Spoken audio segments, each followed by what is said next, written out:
Hello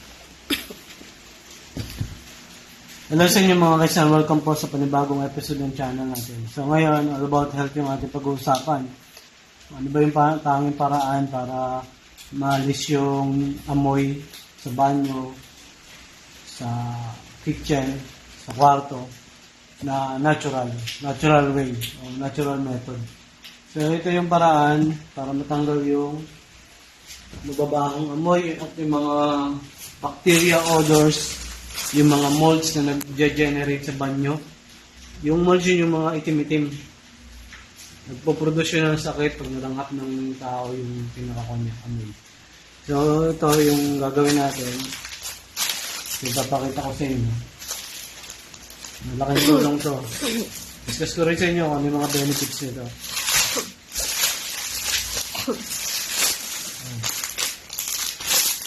Ilang beses na namin na-picture ito sa content pero mas deep dive tayo dito sa product na ito. Kasi malaki may tutulong ito. Tuloy natin yung pinaka-talo. So, ang pangalan nito is Natural Air Purifier. So, made from 100% bamboo charcoal. So, naglala siya up to 2 years. Itong size ito is 300 grams. Merong mas maliit nito na pwede sa kotse o sa mga small room. Meron din namang mas malaki nito. So, pwede mo siyang isabit sa loob ng kwarto o kung saan man pwede isabit. So, ito, ang trabaho nito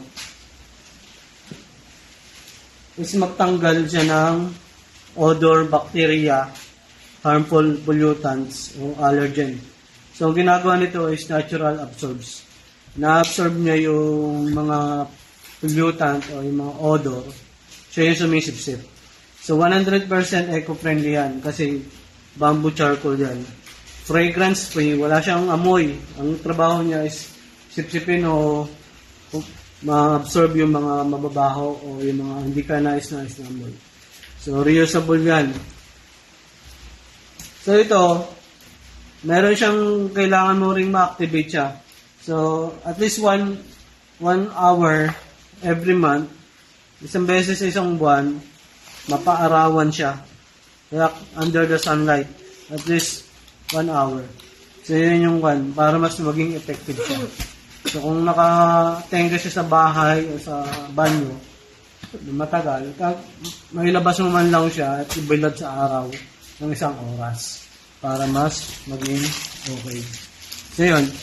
Kung interesado kayo dito sa product na to, iwanan ko sa description box o link kung saan ito nabibili. So, marami na kaming binili nito. Siguro may 5 na, 6 na to. So, sa mga part na mababaho, lalo na sa mga kulob na kwarto, lalo na rin sa banyo, pwede siya. Hindi mo na kailangan na bumili ng mga air freshener na may amoy, na may scent. So, hindi rin maganda, cancerous. So, ito, natural. So, yun lang po. And don't forget to like our video and subscribe. Bye-bye po.